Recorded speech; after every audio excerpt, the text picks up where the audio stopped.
नमस्कार दोस्तों, जय श्री राम। तो जयराम रमेश ने तो भाई अजीत डोभाल के सुपुत्र विवेक डोभाल से माफी मांगी और ये केस जो डिफॉर्मेशन केस चल रहा था अब ये खत्म हो गया।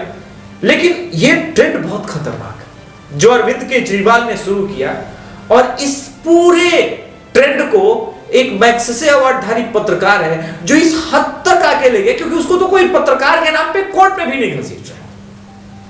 और रवीश कुमार ने तमाम नीचता की हदें पार कर दी है। इस एपिसोड में मैं रवीश कुमार को बहुत बुरी तरह से सर्फ एक्सेल के समान धोने वाला हूं। आप देखते रहिए द अभिषेक तिवारी शो।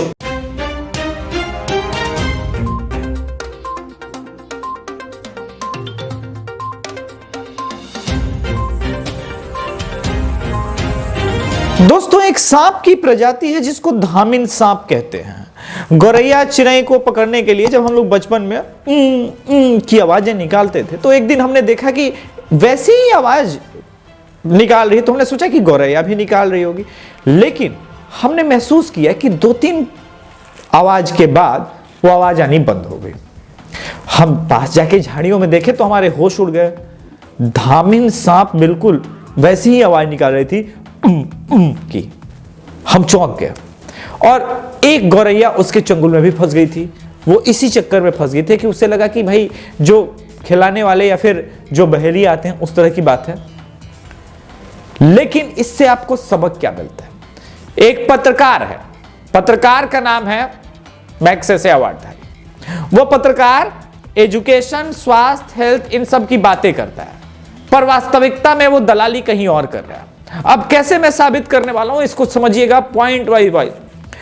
कर्नाटक में एक कंपनी है, कंपनी का नाम विस्टल है। विस्टल कंपनी में 10,000 एम्प्लॉय काम करते थे, ऑफ कोर्स भारत के ही थे, और अगले साल एम्प्लॉयज की संख्या 25,000 तक होने वाली थी। ट्रेड यूनियन के नाम पे भड़काने वाली सीपीआई ने वहां के काम करने वाले कुछ एम्प्लॉयज को भड़का दिया और उसमें इस्लामिक संगठन का SFI भी शामिल हो गया। सब लोग अरेस्ट कर लिए गए। मैं आपको बता दे रहा हूं, रवीश कुमार ने 4 दिन पहले प्राइम टाइम किया और प्राइम टाइम में अधूरा न्यूज बताया कि उस कंपनी में तोड़फोड़ करने वाले लोग वहां के सिर्फ एम्प्लॉयज थे, नहीं बाहर के भी लोग थे। और ये अब जब अरेस्ट हो गए हैं तो उनके मुंह पे जो काली पूती है उनसे पूछिएगा कि शाम से कहना कि छेनू आ गया है। सवाल पूछ रहा है, हमको ब्लॉक कर दियो लेकिन ब्लॉक कितना करोगे? तो क्या रवीश कुमार बताएंगे कि भारत में जिस प्रकार से मोदी सरकार रोजगार को बढ़ाने के लिए नए नए तरीके इस्तेमाल कर रही है, उसके बाद अब वामपंथी और जिहादी संगठन इस हद तक आ जाएंगे कि भाई कंपनियों में तोड़फोड़ करके ही चीन को शाबाशी दिलाई जाए। एक तरफ भारतीय जो ये ताइवान की कंपनी थी कोलार में, यहां तोड़फोड़ हुई और वहां के चीन के ग्लोबल टाइम्स से लेकर के तमाम मुख्य पत्रों में एक ही चीज था कि भारत में निवेश करने वाली कंपनियां कितनी सुरक्षित हैं। यह बात और है कि भारत सरकार ने इसको एस्टैब्लिश करने की कोशिश की, ठीक करने की कोशिश की और काउंटर किया है कि ये एक फ्लूक था, हो गया, दोबारा हम नहीं होने देंगे, हम सुरक्षा के मापदंडों से समझौता नहीं करेंगे। और बहुतों का आरोप यह भी था कि उनकी तनख्वाह कम कर दी गई है। शनिवार को इन कर्मचारियों ने प्लांट के भीतर हंगामा कर दिया जिसकी वजह से पुलिस बुलानी पड़ी और पुलिस को लाठियां चलानी पड़ी। इस पूरी प्रक्रिया में कंपनी का दावा है कि 450 करोड़ रुपए का नुकसान हुआ है।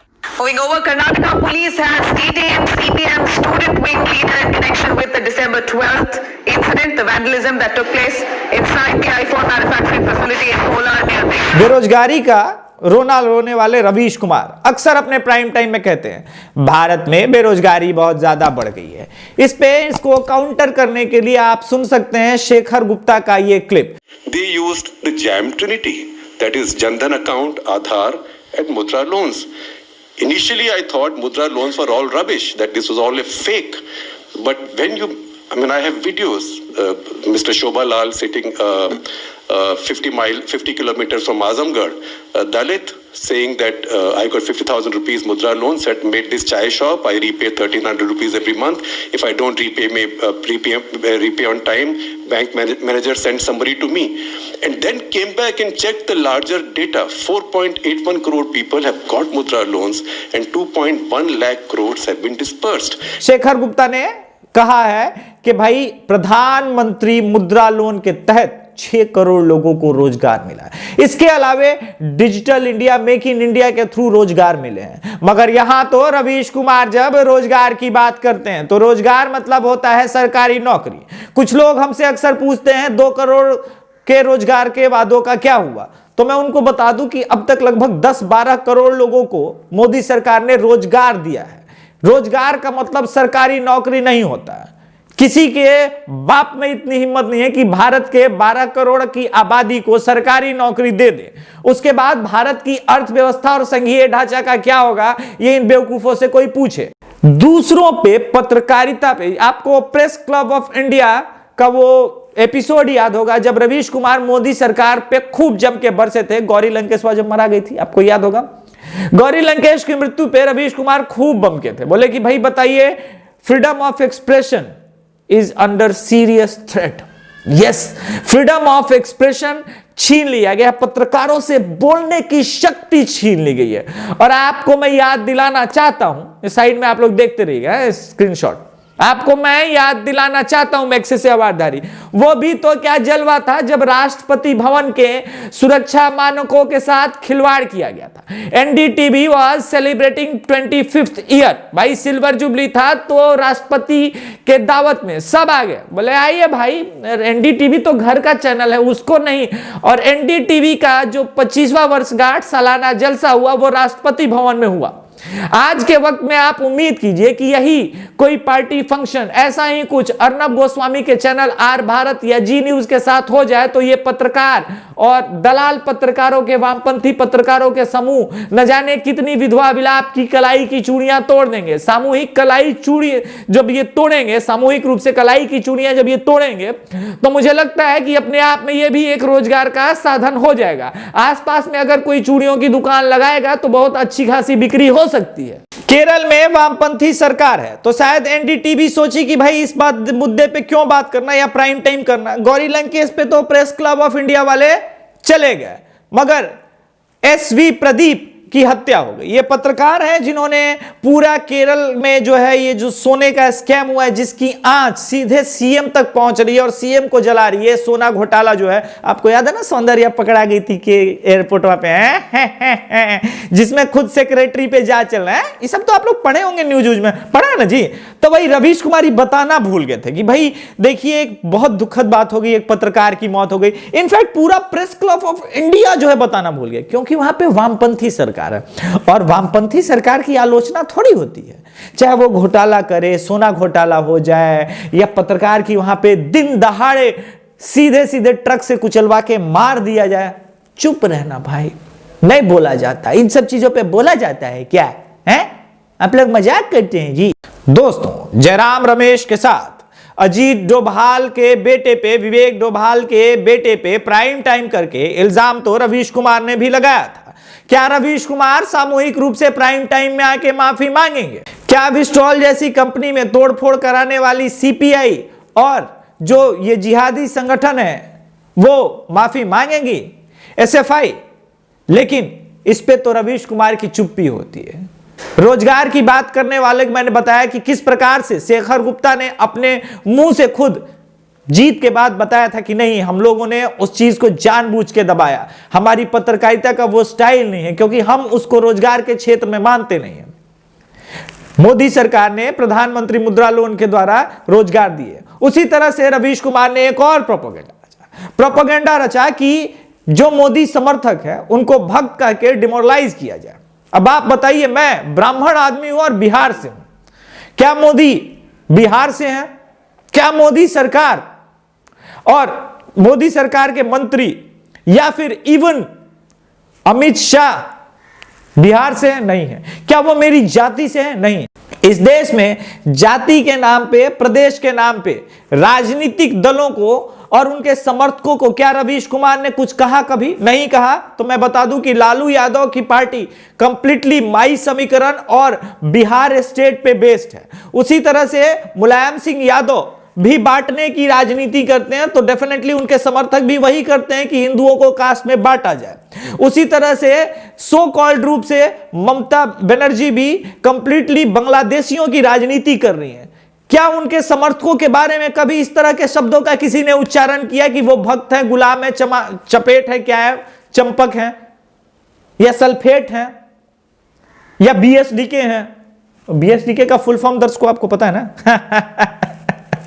तो रवीश कुमार कभी बोला अबे भक्त भोसड़ी, तुम तो साले टीएमसी के समर्थक हो, तुम तो लालू यादव के समर्थक हो, तुम लोग तो अंधे हो, गुलाम हो, पता नहीं क्या क्या हो? तुमने बोला भक्त बीएसडीके? नहीं बोला ना। यही एजेंडा जर्नलिज्म है। इस धूर्त आदमी ने एक और प्रोपेगेंडा चलाया। उसके बाद इसकी धूर्तता का आलम यह था कि इसने कहा कि भाई अंबानी अडानी जो है वो उसके एजेंट है नरेंद्र मोदी। उसके बाद भारत का एक असंख्य करोड़ों का तबका हो गया जो रवीश कुमार के स्टाइल में सबको अंबानी अडानी का गुलाम कहने लगा। यह बात और है कि ये भारती मित्तल के 295 रुपए के एयरटेल और हच और वोडाफोन को भूल गए। अंबानी आए, इन्होंने जियो दिया और उसी जियो से काउंटर करने के लिए 149 रुपए का रिफिलिंग करा के, रिचार्ज करा करके लगे गाली देने। प्रधानमंत्री के लिए जिस प्रकार के शब्दों का रवीश कुमार ने उपयोग किया, उसी तरह से लगातार इनके सामने न जाने कैसे कैसे शब्दों का इस्तेमाल हुआ, चाहे शाहीन बाग का प्रोटेस्ट हो या अभी किसान आंदोलन के नाम पे। किसान आंदोलन से याद आया, जिस प्रकार की सो कॉल्ड घृणित पत्रकारिता हो रही है, मैं आपको एक चीज दिखा देता हूं, आप देख लीजिए। एक किसान है जिसने अब तक हाईएस्ट वो बाहर की मंडी में बेचारा जाके बेचा, और पता है उसको मिर्ची का प्राइस जीवन काल में उतना नहीं मिला था। आप देख लीजिए स्क्रीनशॉट में। ऐसे कई उदाहरण सामने आ रहे हैं।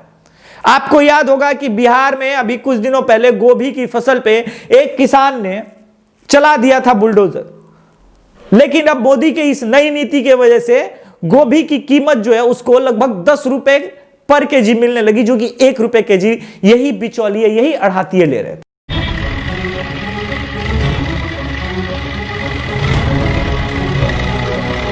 केजी पर नहीं बिक रहा है। यहाँ लेबर से कटवाना, बोरा लगाना, कसवाना, ठेला किराया देके मंडी पहुँचाना और मंडी में फेंका जाना।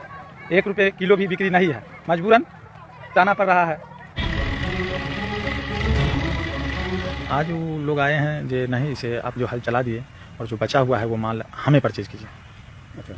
वो माल जो है से हमसे 4 टन ले रहे हैं गोभी, और यहाँ मंडी से बेनिफिट में ले रहे हैं, यहाँ से मंडी का रेट से अलग रेट में ले रहे हैं। ओम प्रकाश जी, जिन्होंने मंडी के कम भाव के जो है कारण जो है अपने फसल पे ट्रैक्टर चलवा दिया और अपने फसल को बर्बाद कर दिया, क्योंकि 1 रुपये का भाव इनको मंडी में मिल रहा था, जिनसे इनका लागत भी नहीं निकल पा रहा था। तो हमारे सीएससी के वीएलई हैं राम कुमार जी, उन्होंने इनका किसान रजिस्ट्रेशन किया था, तो हमने उनसे संपर्क किया और उन्होंने ये जानकारी हमें दी, और फिर हमने जो है सीएससी के माध्यम से इनका रजिस्ट्रेशन एग्रीटेनेक्स के पोर्टल पे किया है, और एग्रीटेनेक्स जो है सीएससी के माध्यम से इनका फसल आज खरीद रही है, जो कि 4 टन का माल है और 10 रुपए के हिसाब से वो ले रही है। रवीश कुमार जैसे लोग पीएलआई स्कीम के बारे में क्यों बताएंगे? इससे तो पता चलेगा कि भाई मोदी सरकार की तारीफ हो जाएगी, और सरकार से तो सिर्फ सवाल पूछने चाहिए, और सरकार सिर्फ मोदी सरकार की होगी तभी सवाल पूछेंगे।